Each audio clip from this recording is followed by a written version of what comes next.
Yeah. If you could change one thing about the academy system, though, what would it be? What terms? So literally anything, infrastructure. I think Cornwall and Devon is massive. I think the only thing they need to try and do, for myself, obviously, if someone came to Bude, someone came into those sort of places where no one goes, it will open up other doors for other people. I think they just need to explore it a bit. I can see people go down to Truro, then to, I don't know where else. Well, where else do they go? Eyebridge used to be one of them, but then not anymore than just Exeter. Yeah. They need to go other places, because I think there's so many talented Bring the people. mountain to Muhammad, as it were. Oh god! But yeah, no. I think that seriously. I think not just Exeter, for Exeter in general. Yeah. Actually, it is actually, to be fair, because we're fucking huge. Yeah. I don't think that people understand we're huge. Yeah. Obviously, the club's massive, and the area we have is massive. You know, look at all the boys who come through the academy. Where they're all from?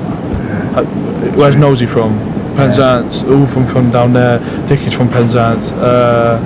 Then there's no one from Weybridge, no one from Launceston, there's no one from Bude, for example. Obviously, I'm from Bude, but I wasn't really brought up. You weren't there. affiliated with the club enough. That's a fair point. I like that a lot. Did mental health ever come into it? Did it ever affect you coming through playing rugby, being part of that high intensity atmosphere? Did it ever take a toll on you? I didn't really understand it until probably the last few years. So in the last few years I started to understand how people don't get picked, how it actually destroys them. I think you know people who went through the academy system and now are a builder. Yeah. I can imagine what it's like for them, but then obviously I can't really... You can't relate. I was actually quite lucky in a sort of sense I haven't had that, but then I will now. Obviously, if I don't get selected for, say, a Premiership or Premiership Cup, it will start to eat me up. But then there's different ways for me to do it. Then I'm quite lucky to go off to my loan club and a very high standard on National 1 Championship rugby I can go to.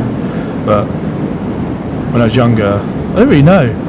I probably have, but then I can't really. I'm very good at blocking it out. I'm very good at blocking hatred out. So at that time when I was going for under 16, I was going quite a big part of my family. And I tried to block them out and focus on my rugby, and it's blocked out so much I don't even think about it. So I think I'm quite good at blocking it out. Well, that's a hell of a resilience. It probably will bite me in the arse when I'm older. But, yeah. But it will. Absolutely. It works for me. Amazing, mate. Amazing.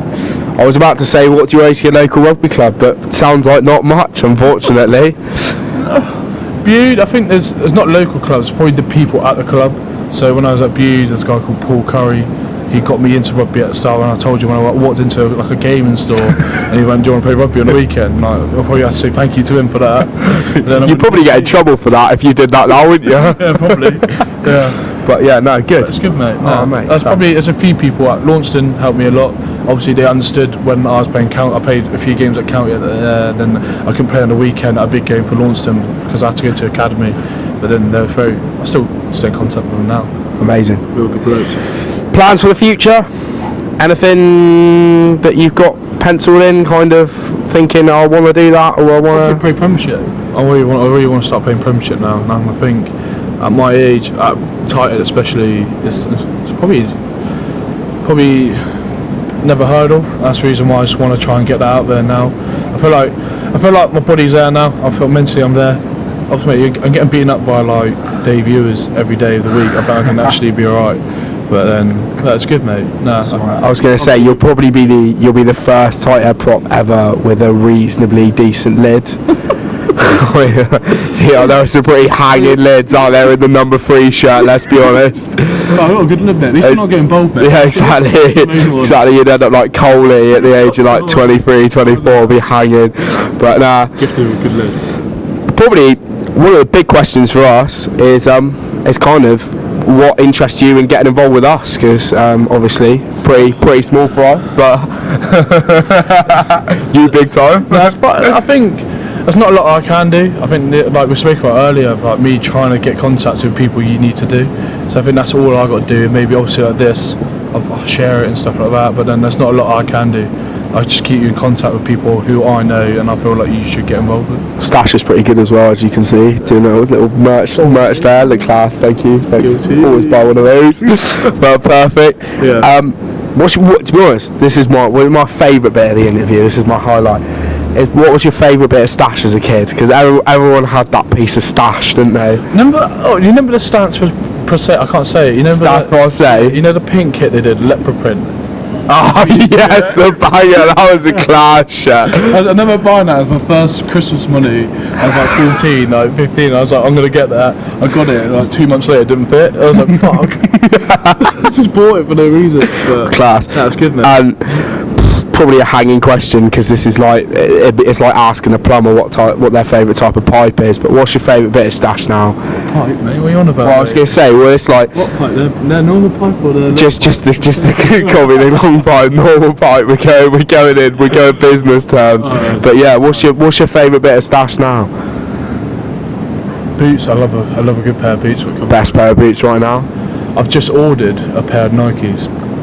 Tempos or Magistas? Magistas. Class. There's that one, and I just swapped when I was over in Argentina in the World Cup.